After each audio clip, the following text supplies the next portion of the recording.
Student, आज हम लोग कंजम्पशन फंक्शन के बारे में पढ़ेंगे, जिसको कि हम प्रोपेनेसिटी टू कंज्यूम भी कहते हैं।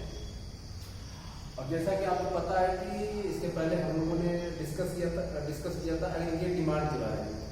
तो एग्रीगेट डिमांड के अंतर्गत अगर देखेंगे तो कंजम्पशन है वो उसका एक मुख्य पार्ट है, और जो कंजम्पशन एक्सपेंडिचर है इनकम का मेजर पार्ट है, जो कि गुड्स एंड सर्विसेज पे खर्च किया जाता है।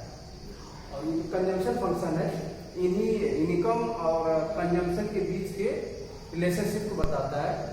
और आप देखेंगे तो आप पाएंगे कि जो इनकम, जैसे जैसे इनकम इकोनॉमी में इनकम बढ़ती जाती है, उसके साथ साथ कंजम्पशन बढ़ता जाता है। इन दोनों में डायरेक्ट रिलेशनशिप है, पॉजिटिव रिलेशनशिप है। जब इनकम इंक्रीज करेगा तो कंजम्पशन भी इंक्रीज करेगा, और जब इनकम डिक्रीज करेगी तो कंजम्पशन भी डिक्रीज करेगी।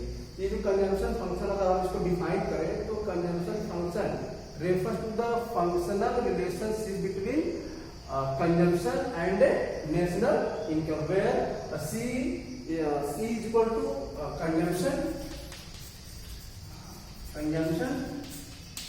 and y equal to national income and f functional relation ये होता है फंक्शनल रिलेशन। अगर हम इसको अगर हम शेड्यूल के द्वारा समझे और डायग्राम के द्वारा समझे तो ये हाइपोथेटिकल शेड्यूल है, जहां पर इनकम को दिखाया गया है और कंजम्पशन को डिनोट किया गया है। यहाँ पर इनकम करोड़ में है और कंजम्पशन भी करोड़ में है। हम अलग अलग लेवल पे कंजम्पशन को देखते हैं। तो जब इकोनॉमी में जीरो लेवल ऑफ कंजम्पशन पे इनकम पे कंजम्पशन 40 है। आप देख रहे हैं कि जीरो लेवल ऑफ इनकम पे कंजम्पशन 40 है। फिर जैसे ही इनकम 0 से 100 होती है तो इकोनॉमी में कंजम्पशन 120 हो जाता है। फिर 100 से 200, 300, 400, 500 और 600 होता है। तो कंजम्पशन भी इसके साथ साथ देखिए 200, 280, 360 और 440 एंड 520 हो जाता है। अब इसमें एक बात ये भी समझना है कि जब इकोनॉमी में कंजम्पशन इनकम लेवल 0 होता है तो कंजम्पशन 0 नहीं होता है। कभी भी इकोनॉमी में कंजम्पशन 0 नहीं होता है। क्यों नहीं होता है कि अगर हम बात करते हैं किसी व्यक्ति की, तो अगर आप देखेंगे अगर किसी के पास अगर इनकम नहीं है, अगर उसकी इनकम 0 होती है तो इसका मतलब यह नहीं है कि वो कुछ खाता पीता नहीं है। उसका कंजम्पशन कभी भी 0 नहीं हो सकता। वो कहीं से न कहीं से कुछ न कुछ व्यवस्था करके अब कंजम्पशन करता रहता है। इसी प्रकार इकोनॉमी में भी ऐसा ही होता है। नेशनल इनकम 0 हो सकता है बट कंजम्पशन कभी भी 0 नहीं होगा। और इस 0 लेवल ऑफ इनकम पे जो कंजम्पशन होता है उसे कहा जाता है ऑटोनॉमस कंजम्पशन। तो आप देख सकते हैं कि ये जैसे जैसे इनकम बढ़ रहा है कंजम्पशन भी बढ़ रहा है। यहाँ पे दोनों में पॉजिटिव रिलेशनशिप है। और अगर हम बात करें यहाँ पर देखिए, अब इसकी बेसिस पे जो डायग्राम बनाया गया आप इस बेसिस पे भी बना सकते हैं या ऐसे भी बना सकते हैं, जहाँ पर एक्स एक्सिस पे इनकम को डिनोट किया गया है और वाई एक्सिस पे कंजम्पशन को डिनोट किया गया है। और ये जो सी लाइन है ये कंजम्पशन को बताता है, और ये जो वाई लाइन है इनकम को बताता है। ये 45 डिग्री यानी समान बेसिस देखना 0 से 100, 200 अगर आप ऐसे प्लॉट करेंगे इसके बेसिस पे भी तो आपको यही लाइन मिलेगी।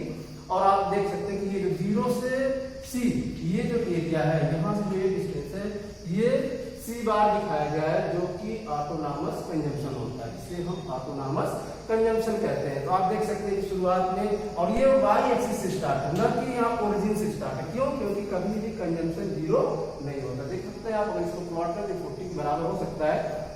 अब देखिए एक पॉइंट आता है ई पॉइंट, जहां पर consumption equal to national income. आप देख सकते हैं इस डायग्राम इस शेड्यूल में, देखा ना यहाँ पे 200 इक्वल टू 200। तो ये पॉइंट हो सकता है जहां पे कंजम्पशन और इनकम इक्वल होंगे।